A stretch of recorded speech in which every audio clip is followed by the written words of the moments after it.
Local schools may soon have less dual class credit offerings. More on the ongoing battle there. Plus, Denny Spinner talks more about the railroad overpass projects in this week's Monday with the Mayor. And Jasper Council at-large candidate Randy Bookta sits down with Bill Potter for tonight's Meet the Candidates. All of that and much more is up next here on the 18 WJTS News.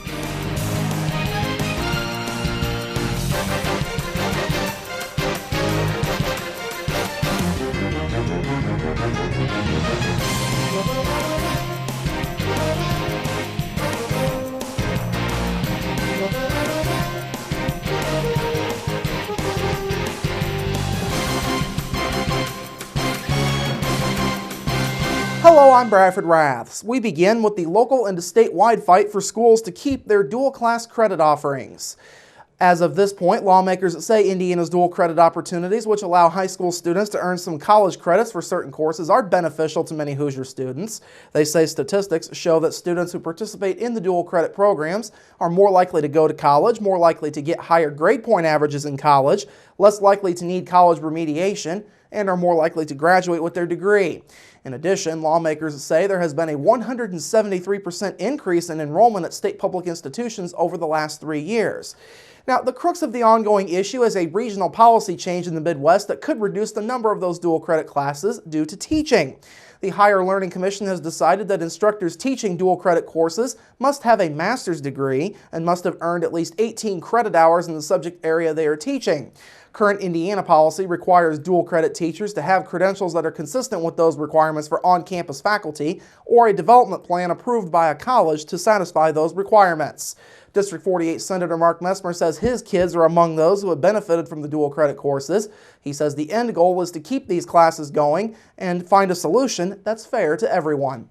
State policymakers are currently working with the Indiana State Superintendent of Public Instruction, the Indiana Commission for Higher Education, and the HLC to find a balanced solution for our Hoosier students. The goal is to continue providing dual credit courses to students with qualified educators teaching the material, all while meeting the requirements imposed by the HLC. It should be noted the HLC is the regional accreditor for Indiana colleges and universities. Lawmakers say the commission is using the idea that college and university teachers are educated at a higher degree level than what is required to teach their subject. Thus, high school teachers teaching college credit courses should have the same required credentials. The new master's degree policy does not take effect until the fall of 2017. It's not clear at this point how many high school dual credit teachers in Indiana that this will impact. State officials are still working to collect the necessary data. The Jasper Chamber of Commerce has announced a new partnership for the recently formed Women Empowering Women group. The Jasper Chamber will be pairing with the Indiana Conference for Women, and that conference takes place on Thursday, November 12th at the JW Marriott in downtown Indianapolis. In a news release, Jasper Chamber Executive Director Nancy Eckerly says the goal of Women Empowering Women is to inspire local women in business to reach their highest potential. Eckerly says the educational opportunities, expertise, and networking connections available at the Indiana Conference for Women support this mission, and the Jasper Chamber is proud to expand the group's network in this way. Of course, the Indiana Conference for Women is the top women's event in the Midwest. The conference is now in its third year and is continuing to partner with women's philanthropy through Indiana University. Some of the speakers at this year's conference will include prominent fashion influencer and businesswoman Kathy Ireland, Elevate Network leader and former Wall Street influence Sally Krawcheck, Inside Indiana business host Gary Dick, and IU First Lady Lori Burns McRobbie, among others. Again, the Indiana Conference for Women will be held on Thursday, November 12th in downtown Indianapolis. To register, you can go online to indianaconferenceforwomen.com. As the U.S. government heads toward more gridlock over budget priorities, one local lawmaker in Washington is speaking out about long-term reform.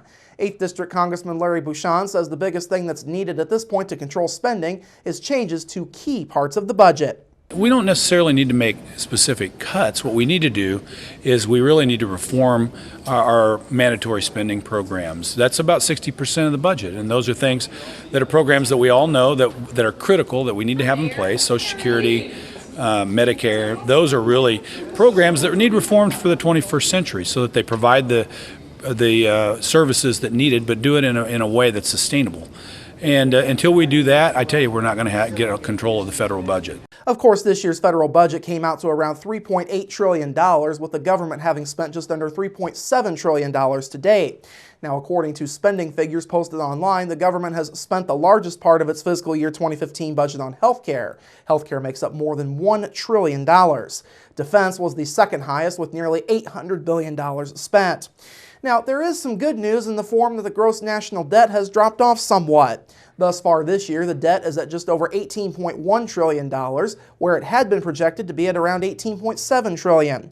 The federal deficit for this year came out to around $439 billion, the lowest federal deficit in the last 5 fiscal years. Now, early budget estimates are projecting a 2016 federal spending plan of right at $4 trillion, with a roughly $600 billion federal deficit. Projections also have the gross national debt ballooning to $19.3 trillion next fiscal year. Healthcare and defense combined will take up 49% of the 2016 budget as proposed. Congress recently passed a bill to fund the government through December, and at that point, if a budget is not passed, the U.S. government will enter a shutdown for the second time in 3 years. And finally tonight, Governor Mike Pence is speaking out on infrastructure and LGBT rights in Indiana. The governor responded last week to criticism of the conditions of Indiana's roads and bridges by proposing a $1 billion plan to rehab state highways over the coming 5 years. He also took time yesterday to deny that the state is facing an infrastructure crisis. Now, much of this criticism, of course, came in the wake of the closing of the Wildcat Creek Bridge on Interstate 65 just south of Lafayette. Still to be worked out is where to find financing to repair the roads, whether lawmakers will go along with Pence's plan, and if the state should look to a tax increase as part of a long-term solution. Now, as for LGBT rights, the governor stated yesterday he's considering if the concerns of religious conservatives can be reconciled with those of gay rights supporters who want LGBT protections in the law. He says nothing has been determined, and he's spending time studying the issue and listening to people. He says he's learned that Indiana residents cherish their faith and do not tolerate discrimination. His comments come as lawmakers have largely shied away from speaking publicly about LGBT rights. Democrats have planned to push legislation, and several Indiana cities have considered adopting their own lesbian, gay, bisexual, and transgender protections. All of this comes in the wake of the controversial and ill-fated Religious Freedom Restoration Act that Pence signed into law this past spring. All right, coming up after the break, Denny Spinner is back for Monday with the Mayor, and later, tonight's Meet the Candidates with Jasper City Council candidate Randy Bookdup. We're back after this.